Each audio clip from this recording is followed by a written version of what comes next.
올해 1월에는 모든 연준 의원이 매파적 발언을 꺼냈어요. 네. 모든. 그 상황에서 이제 비둘기 발언을 하면은 정말 퇴출감이에요. 그 상황에서. 근데 지금은 또 분위기가 바뀌었어요. 자, 이번 주에 있었던 이제 세인트루이스 연은 총재가 오히려 금리 인하 내년에 가능할 수도라는 언급을 꺼냈어요. 뭐 이분도 매파입니다, 여러분들. 이분이 뭘 주장을 했었냐면은 세인트루이스 연은 총재가 올해까지 금리를 3.5%까지 올려야 돼라고 주장하시던 분이에요. 지금은 아니란 말이죠. 내년에 오히려 금리 인하할 수도 있어라고서 얘기할 정도거든요. 자, 그리고 다음 발언 한번 볼게요. 네. 보스팅 연은 총재가 9월엔 한번 쉬자 이 얘기까지 나오고 있어요. 9월에 한번 쉬자. 이번에 나온 발언인데 이 발언이 나왔던 게 굉장히 특징적이었어요. 우리가 연준 위원이 열댓 명이 되는데 이 투표회에서 결정이 되잖아요. 금리 인상이. 6월에 뭐 제일 중요한 건 이제 점도표에 대한 부분이 엄청나게 이슈화 될 거예요, 사실. 점도표. 분기마다 한 번씩 발표를 하죠. 그러면은 연말하고 내년도에 대한 어떤 금리 인상 계획을 어떤 시그널을 볼 수 있는 기회가 될 것 같은데 전 6월에 이제 점도표가 굉장히 중요한 부분이라고 봅니다. 최근 결과론적으로 보자면은 물가가 잡히는 분위기가 지배적입니다.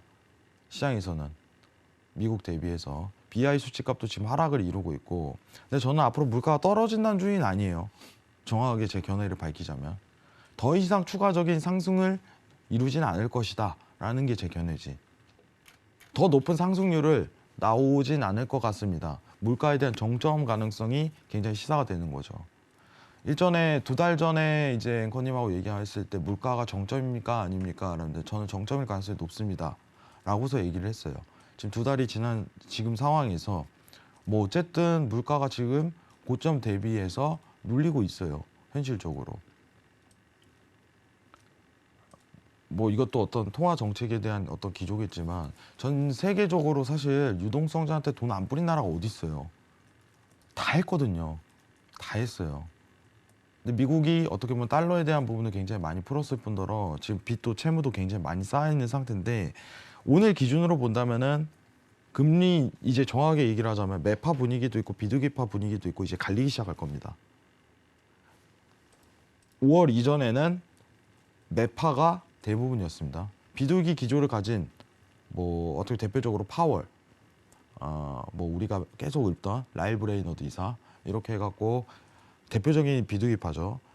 매파적인 구조를 주장을 했지만 지금부터는 다르다는 거예요. 전체가 매파였지만 이제 6월부터는 이제 매파랑 비둘기파랑 갈릴 겁니다. 왜냐? 물가가 잡히고 있기 때문에. 물가가. 한국은 좀 다르죠. 한국은 지금은 더 추가적인 상승을 기록할 가능성이 굉장히 높아요. 다만 미국은 지금 잡히고 있습니다. 오히려 9월에 베이비 스텝 아니면은 금리 인상 한번 쉬고 가자. 이 얘기까지도 나올 정도예요. 자, 시장이 반등이 나올 수밖에 없죠. 예, 지금 상황이. 긴축성 발언을 굉장히 자제하고 어떤 입장이기 때문에 분위기가 굉장히 좋아지고 있습니다. 오늘 파월 회동이 있지만은 저는 크게 우려하진 않아요, 여러분들. 잠깐 화면 내릴게요.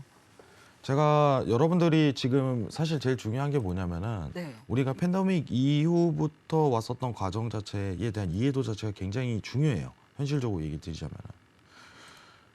시청자분들에게 제가 항상 얘기 드리는 건 뭐냐면은 이거를 저는 달달 외우라고 얘기를 항상 드리거든요. 이 과정을 우리가. 자, 우리 이거 한번 볼게요. 네. 우리가 20년도부터 연준에 대한 통화 정책 일지를 제가 정리를 할 건데 이거 외워야 돼요. 다 외우세요라고 얘기해요. 제가 어떤 과정으로 순차적으로 가는지. 왜냐? 이게 돈이거든요, 여러분들. 이게 돈이에요, 여러분들. 이게 왜 돈이냐? 투자를 어떻게 할지 다 보이거든요. 여러분들 거대 자본이 이동을 하고 거대 자본이 투입되고 거대 자본이 빠져나오면요, 그거 따라가면 됩니다. 그럼 알아서 그쪽으로 수요가 생겨요. 요새 그 얘기 제가 계속 드렸잖아요. 채권 시장에 돈이 쏠리고 있습니다. 거대 자본이 그쪽으로 들어가서예요. 수요가 그대로 따라가는 거거든요. 그죠? 그래서 이 부분에 대한 자료를 제가 사실 정리를 해왔어요. 20년도부터 해갖고 이제 제로 금리를 내리고 이 과정 자체를 정확히 이해를 하셔야 돼요. 이번 주말에 이거를 토요일이네요. 4년 만에 합니다. 이걸 정리를 확실하게 해드리도록 하겠습니다. 아시겠죠?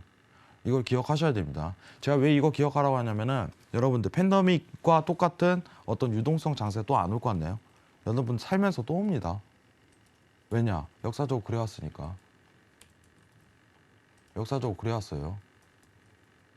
이게 무슨 뜻이에요? 다시 기회가 또 온다는 거예요. 다시. 반복이에요. 항상. 아시겠죠? 자, 최근 내용만 좀 일단 정리를 하고요. 일단 최근 어떤 매파적 기조가 다소 둔화되는 국면이 굉장히 눈에 띕니다. 연준 의원의 말에서도 그게 엿보이죠. 물가는 지금 잡힐 가능성이 굉장히 높은데 일단은 국채 하락률에 대해서 어떤 좀 더 힘을 가하는 이 상황이 연출되다 보니까 증시에 대한 부분이 저는 우려보다 좀 더 어떻게 보면 긍정적으로 모멘텀을 잡을 것이다 라고 판단하고 있습니다. 오늘 관망한다는 거는 지금 하방에 대한 부분이 12,650 이탈이 드러난다면 그때부터 매수 잡아도 나쁘지 않아요. 그 부분만 기억하시면 됩니다. 이상입니다.